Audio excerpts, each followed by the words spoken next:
ငါမှအချိန်မရှိဘူးအဲ့မှာကျွန်တော်လည်းအမြန်စဉ်းစားလိုက်တယ်ဒီ channel ကိုအမြန်ဝင်လိုက်တာကျွန်တော်အတွက်ကောင်းနိုင်မယ်ဆိုပြီးတော့ပေါ့ကျွန်တော်လည်းအမြန်ဆုံးမြေကြီးနဲ့ blog ဆက်ပြီးတော့ဒီ channel ကိုကျွန်တော်တိုးဝင်လိုက်တယ်ပြီးတော့ channel ရောက်ချင်းကျွန်တော်တခါရဲတနက်ကိုပြင်ဆင်ပြီးတော့သူ့ကို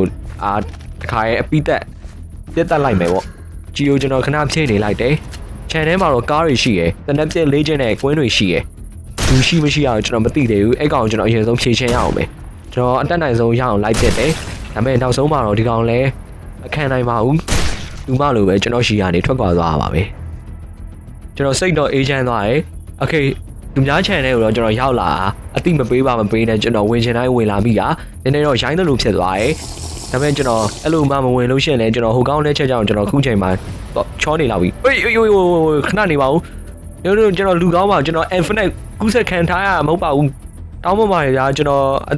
်အတိမပေးပါမပေးနဲ့ channel ကိုဝင်လာခဲ့ပြီဟာရိုင်းသလိုဖြစ်သွားရင်တောင်းပန်ပါရဲ့ကျွန်တော်လည်းခင်ဗျားတို့လိုလူသားစစ်ပါဗျာအဲ့မှာရှိရဲ့လင်များနှစ်ယောက်ကသူတို့သဘောကောင်းကြရဲ့ဗျစတော့ကတော့သူတို့လည်းကြောက်လန့်ပြီးတော့ကျွန်တော်တို့သူတို့ရှိမှရှိရဲ့တနက်တွေနဲ့ချိန်ထားကြရပေါ့နော်ဒါပေမဲ့ကျွန်တော်မိတ်ပွဲလိုက်တော့သူတို့ကကျွန်တော်ဖော်ဖော်ရွယ်ရွယ်ပဲဆက်ဆံလာကြရဲ့တယောက်ကတော့သူ့ရဲ့အုတ်ထုပ်မှာ FBI လို့ရေးထားရဲ့ပြောမယ်ဆိုလို့ရှိရင်တော့ FBI အဟောင်းတယောက်ဖြစ်လိမ့်မယ်နောက်တယောက်ကတော့သူကတခြားစက်ဝတ်စုံတွေဝတ်ထားတယ်ဆိုတော့ကျွန်တော်လည်းမသိဘူးသူတို့နှစ်ယောက်ကလင်များဖြစ်မှန်းမလို့သိလဲဆိုတော့ကျွန်တော်နောက်ကျရင်ပြောပြမယ်တကယ်ချင်းတွေဆိုတာတော့မဖြစ်နိုင်ဘူးမိန်းကလေးနဲ့ယောက်ျားလေးဆိုတာတကယ်ချင်းဖြစ်ဖို့ကတော့ရှားတယ်ဒါပေမဲ့သူတို့ရဲ့တန်တရားစိတ်တွေမကင်းသေးတော့ကျွန်တော်တန်းတန်းနဲ့တော့အဆက်မပြတ်ချိန်နေုံပဲဒါပေမဲ့စကားတော့ကောင်းကောင်းပြောကြပါရဲ့ကျွန်တော်ခဏတစ်ဖြုတ်တော့သူတို့နဲ့ရင်းနှီးအောင်ကျွန်တော်နေရမယ်ပြီးတော့ဒီကနေပြီးတော့ဘယ်လိုလွတ်မြောက်အောင်လုပ်မလဲဆိုတော့ကျွန်တော်တိုင်ပင်ဆွေးနွေးရမယ်နောက်ကြရင်သူတို့မှာမီးဆက်နှလုံးရှိရဲ့မီးအားပေးနိုင်တယ်ပေါ့နော်ဒီလောက်မီးဆက်နဲ့ဆိုလို့ရှိရင်တော့ချန်အောင်လဲသူတို့အသေးကိုခတ်ထားကြရဲ့လုံးချုံနဲ့သူတို့ဒီမှာလာပြီးတော့ survive လုပ်နေကြတာကိုတွေ့ရရေပေါ့နော်သူတို့အချိန်မရွေးပြေးလို့ရအောင်လဲကားတစ်စီးလဲကျွန်တော်တို့ကြိုပြီးတော့စီစဉ်ထားကြရဲ့တော့ပြည့်စုံတဲ့စကန်လေးတစ်ခုပဲပေါ့နော်ကျွန်တော်အထဲဝင်သွားကြည့်တော့သူ့ရဲ့မျိုးသမီးကကျွန်တော်ကိုကြိုးဆိုရယ်လူကောင်းသူတော်ကောင်းတွေပါကျွန်တော်ရဲ့အထီးကျန်မှုတွေကတဖြည်းဖြည်းချစ်သိမ့်မှုတွေရလာတယ်ကျေးဇူးပါမကြီး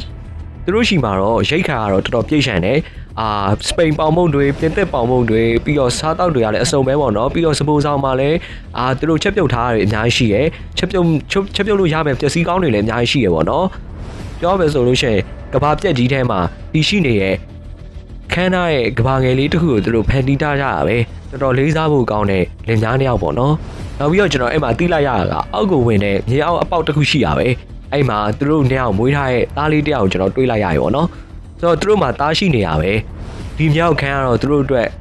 perfect ဖြစ်တဲ့နေရာတစ်ခုတော့ gym ခန်းတွေရှိရဲအဝတ်ဗီဒီယိုတွေရှိရဲစာကြည့်ခန်းတွေရှိရဲရေချိုးခန်းတွေရှိရဲအိမ်သားတွေရှိရဲ web shop set တွေရှိရဲအများကြီးပဲပေါ့နော်ဒီမြောက်ခန်းကိုသူတို့ဘယ်လိုများတင်းဆောက်ထားကြလဲတော့မသိဘူးတော်တော်ခန်းသားထဲပါရဲ့အဲ့တော့ဒီလိုကဘာပြက်ကြီးတစ်ခုထဲမှာခုလိုလက်စွပ်မီအစုံနဲ့နေကြရဲ့လူအချို့တွေ့ရတာကျွန်တော်အတွက်တော့အန်အောလို့မဆုံးဘူးပေါ့နော်သူတို့သားလေးတော့အပြင်ထွက်ခွင့်မပေးဘူးဒီအောက်မှာပဲသူတို့လုံခြုံအောင်ထားကြရပေါ့နော်ဒီမှာလဲသူ့သားလေးအတွက်ပြောဖို့ကောင်းမဲ့ပစ္စည်းတွေနဲ့ထားပေးထားရဲကျွန်တော်ကတော့ဆက်စုပြီးတော့သူများရဲ့ရောက်ခန်းထဲမှာကျွန်တော်လိုက်လံရှာဖွေနေရပေါ့โอเคဟိုစားတွေလည်းအများကြီးပဲဒါပေမဲ့ကျွန်တော်လည်းမတော်တော့ဘူးကျွန်တော်က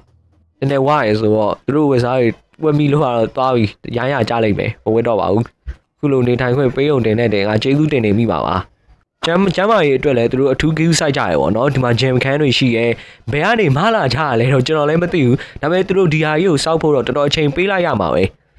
သူတို့အတွက်ပြောဖို့ကောင်းတဲ့မိသားစုဘဝလေးတစ်ခုသူတို့ပိုင်ဆိုင်ထားကြပဲကျွန်တော်လည်းဒီရုံးကအိမ်ဆောင်ခဏသွားကြည့်ရအောင်โอ้တော်တော်မိုက်တာပဲတန်ရှင်းတက်ရက်မှုရှိရဲခုလိုကဘာပြက်ကြီးထဲမှာခုလိုတန်ရှင်းတက်ရက်နိုင်တာကြီးကတော့တော်တော်အံ့ဩဖို့ကောင်းတယ်ဒီမှာ web shop set တွေရောလက်ဆက်မီအပြည့်စုံကတော့သူတို့မှာမီးဆက်နှကောင်အားရှိရဲဆိုတော့တော်တော်ပြည့်စုံတယ်လို့ပဲပြောရမှာပဲဒါပေမဲ့ညကြလို့ရှိရင်အဲ့မီးဆက်အတန်ကြီးကိုသူတို့ဒီတိုင်းဖွင့်ထားလို့ရောရပါမလားတော့မသိဘူးခဏလေးအဲ့ရောက်တော့ရောက်ခိုင်လေးအိမ်သားကောင်းလေးတက်လိုက်အောင်ပဲခုလိုအိမ်သားကောင်းမှမတက်ရချနေဆိုတော့တွေးရနေရမှာပဲအပြက်ရှင်းလိုက်ကိစ္စကိုအပြက်ရှင်းရဆိုတော့ခုလိုအိမ်သားကောင်းတွေမတက်ရကြပြီအဲ့ရောက်ခဏလေးပေါက်ဖို့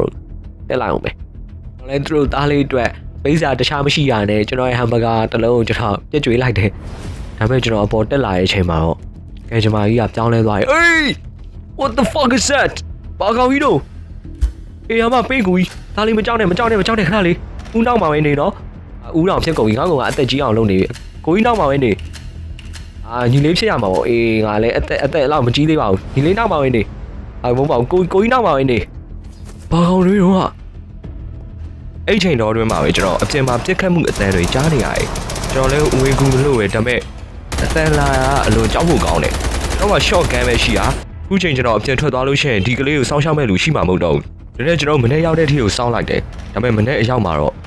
ထင်မဲ့မထားရဲ့အပြောင်းလဲတွေဖြစ်လာတယ်အစိတ်ရှိတဲ့ပိတ်ဟုန်ငယ်လေးတွေအများကြီးအောက်ထဲဝင်လာကြတယ်ဒီပိတ်ဟုန်သေးသေးလေးတွေကိုတက်ဖို့လောက်တော့ကြည်စံလောက်ဖြုံးနေရတော့မတန်ဘူးလို့တော့ထင်တယ်ဒါပေမဲ့သူတို့ရဲ့ကြိုက်ရတော်တော်အစိတ်ပြင်းနေကြကလေးရှိမှတွေးထက်တန်ရိုတွေမြင်ရတော့ကျွန်တော်လည်းစိတ်မကောင်းဘူးကြာအဲ့လိုနဲ့ကျွန်တော်လည်းအပြင်ထွက်ပြီးတော့ပဲဒီကောင်တွေကိုမုတ်ချေဖြစ်ဖို့ပဲစူးစမ်းကြည့်မယ်ကလေးတော့ကျွန်တော်မာထားလိုက်တယ်ဒီကိုကြီးအောက်ကိုဆင်းလာမချင်းဘဲမှမသွားဘူးပြီးတော့အပေါ်တက်မလာဘူးရောပေါ့ကျွန်တော်အပြင်ကိုရောက်သွားတော့ကလေးရဲ့မိဘနှစ်ယောက်စလုံးဒဏ်ရာဘလဝနဲ့လဲလျောင်းနေတာကျွန်တော်တွေးလိုက်ရတယ်အပြင်ရောအထဲမှာပါအစိတ်ရှိရဲ့ပိတ်မှုတွေရောက်နေကြပြီကျွန်တော်လည်းသူတို့ပြက်ခတ်ရုံကလွဲပြီးတော့မတတ်နိုင်ဘူးကျွန်တော်ကြည်စံနေလဲတော်တော်ကုန်နေပြီဗျဒီကောင်တွေကိုဖြည့်ရှင်းပြီးမှပဲကလေးရဲ့မိဘနှစ်ယောက်စလုံးကဲရပေါ့အာ noဒီကောင်တွေကိုဓာတ်နဲ့တွားခုတ်လို့မရဘူးဗျတနက်နဲ့ပြက်မှရတာပေါ့နော်အသက်တော့ရှူနေကြသေးရဲ့ဗျဒါပေမဲ့ဘာမှစကားတော့မပြောနိုင်ကြတော့ဘူးတွေးရလေတော်တော်များများထွက်နေကြပြီစိတ်ကူးဖို့စိတ်ပုံများရှိမလားဆိုပြီးတော့ကျွန်တော်ရှာကြည့်ရောလဲမတွေ့ဘူးကျွန်တော်လည်းကြောင်ပြောင်းနေရဆရာဝန်မမဟုတ်တာသူတို့ဘယ်လိုပြန်ပြီးတော့ကူးသားရမလဲဆိုတော့ကျွန်တော်မှမသိတာဟာဒီတိုင်းဆိုရင်တော့ဒီအောက်မှာရှိရဲ့ကလေးရဲ့ဘွားကတော့တော်တော်တနာစရာကောင်းတော့မှာပဲဘာကြီးကျွန်တော်ပြောရကြားရလားမကြီးမျိုးလုံးဖွင့်ပြီးတော့လက်ကတော့နည်းနည်းလှုပ်နေသေးတယ်အသက်တော့နည်းနည်းတော့ရှူနေသေးတယ်သူ့မျိုးသားရော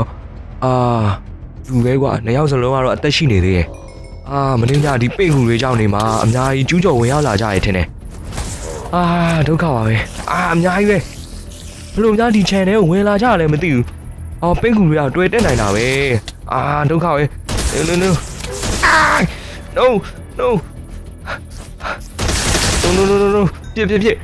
ကြည်စံဆိုတာနောက်မှပြန်ရှာလို့ရရင်အသက်ဆိုတာပြန်ရှာလို့မရတော့ဘူးချုံပါကြည်စံဖြုံးရလည်းမတက်နိုင်တော့အကုန်ပြစ်crap no အသက်ကုန်လို့တော့မဖြစ်ဘူး god damage ဘယ်ကောင်ပြစ်နေရတော့ဘယ်ကောင်ကိုက်နေရတော့စိတ်မိနေရဲ့ဟာအချက်ပေါင်း20လောက်အကိုက်ခံလိုက်ရပြီထင်တယ်ငါတော့နောက်ဆုံးတော့ကျွန်တော်အားလုံးဖြည့်ရှင်းနိုင်ခဲ့တခုကလွဲပြီးတော့ဗောနောက်ဆုံးမှကျွန်တော်လည်းဆုံးဖြတ်ချက်တစ်ခုကိုချလိုက်တယ်ကဲတစ်ဖက်ကိုရောက်ဖို့အတွက်ကဒုက္ခကိုကျွန်တော်ကိုယ်တိုင်သူတို့အတွက်ပေးလိုက်တယ်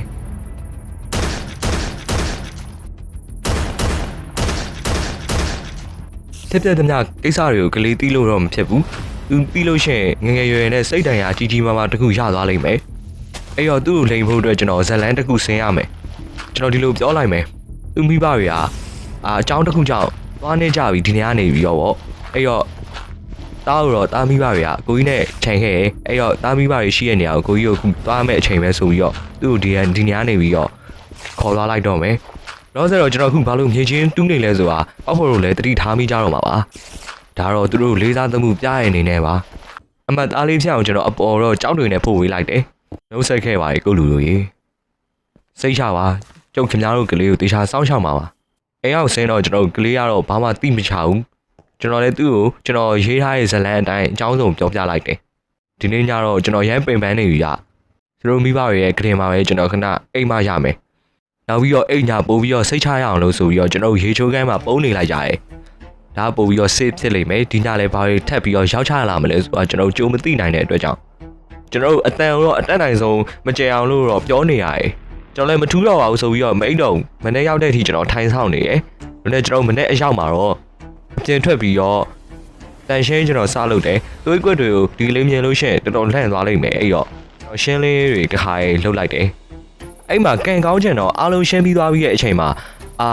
နော်အဲ့တက်တာတွေထဲမှာပေါ့နော်ပစ္စည်းကောင်းတွေအများကြီးရှိရဗျဟုတ်စေကျွန်တော်ရဲ့ပြက်ခတ်မှုစွမ်းရည်တွေကိုမြင့်တင်ဖို့အတွက်ကျွန်တော်အစမ်းလေ့ကျင့်နေတယ်နောက်ပြီးတော့ကျွန်တော်ဒီကနေပြီးတော့ထွက်ခွာနိုင်ဖို့အတွက်ကားကိုလည်းကျွန်တော်စီစစ်နေတယ်ကားကတော့ကျွန်တော်စီကတော့အပြည့်တော့ရှိပါတယ်အဲ့ဘုံထဲမှာပေါ့နော်ပစ္စည်းကောင်းတွေအများကြီးရှိရဗျအမြောက်တွေဘုံစံတွေရင်းမြုံဘိုင်းတွေပြီးတော့ timer ဘုံတွေ